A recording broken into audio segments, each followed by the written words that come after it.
The No True Scotsman, or appeal to purity, is an informal fallacy in which one attempts to protect a universal generalization from counterexamples by changing the definition in an ad hoc fashion to exclude the counterexample. The argument the fallacy gets its name from goes something like this. There is a person A, who states, "No Scotsman puts sugar on his porridge." Hearing the bizarre claim about breakfast, another person B, retorts, "But person A, my Uncle Angus is a Scotsman and he puts sugar on his porridge." Person A then replies, but no true Scotsman puts sugar on his porridge.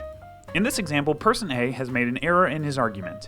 He makes a broad generalization about Scotsmen, but when presented with a counterexample, instead of admitting to his error or changing his definition, he changes what he's defining. You have more than likely come across this logical fallacy when exchanging opinions. It is used not only to incorrectly explain who is and isn't allowed to eat breakfast, but can be heard in arguments over pop culture, religion, and politics, one of which I am qualified to talk about. I have 3 examples to show how this is an easy mistake. The sequels are terrible films. You're not a Star Wars fan if you like the sequels. I consider myself a Star Wars fan and I like the sequels. But no true Star Wars fan likes the sequels. See the error? This latest depiction of Batman's butler Alfred is completely wrong. He should only look the way I remember him, like this, tall and thin. Alfred hasn't always been tall and thin. In fact, he debuted as a short, fat, bumbling fool until the 1940s serial films when he was portrayed by William Austin, a tall and thin man. Right, but that's not the real Alfred. This argument is often used by individuals who are protesting characters who have changed from white men to minorities or women and can lead to regrettable exchanges. Everyone knows that Batman doesn't kill people.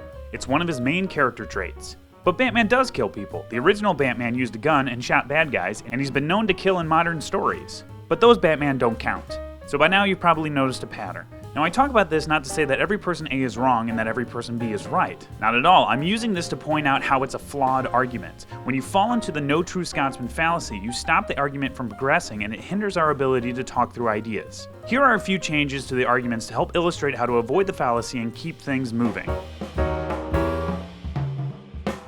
I think the prequels are better than the sequels because without George Lucas overlooking the 3 films, the sequels have a clumsy narrative arc. It's less cohesive than the prequels, which set out to tell a very specific story. While I can see what you mean, I prefer my movies to have a screenwriter. I understand that characters' physical appearance can and probably should change with time, but I often find the motivations behind these changes less about finding the best fit for the character, but rather a way to make a cheap publicity stunt for the project. I'm open to see how the content I consume changes and evolves over time, but I'm hesitant to immediately jump on board with something that at times feels like a fad. I totally get that perspective, but maybe try and get there without echoing white supremacist talking points. Batman, on occasion, does kill people. While I'll admit that the morality of comic book characters has always been in flux and there are plenty of examples of Batman doing real harm, I don't want to watch a Batman who kills people because it starts to make me question what values a person like Bruce Wayne might have.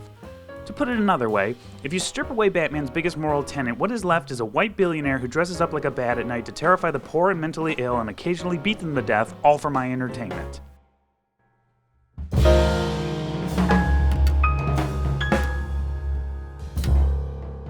Thanks to everyone for watching. We're working hard on getting more videos out there, so be sure to subscribe. Comment and let us know what you want to see next, and also let us know what you think of our new third take format.